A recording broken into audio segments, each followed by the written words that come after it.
So measuring voltage using multimeter.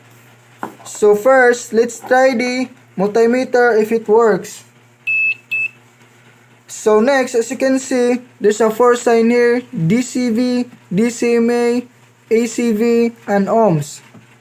So next, as you can see, there's a DCV sign here. And this is her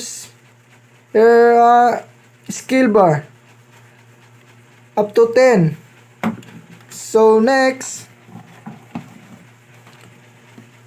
let's go to DCV 2.5. So the substitute of the 10 is 2.5. So let's divide.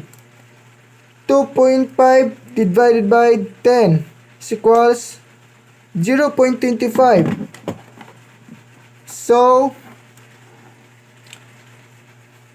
0.0, 0.25, 0.50, 0.75, 1, 1.25, 1.50, 1.75, 2, 2.5.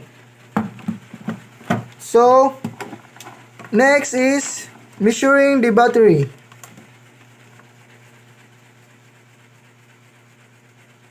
So the point is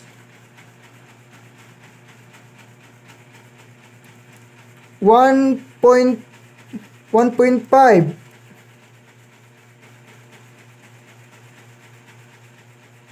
So why it is 1.5?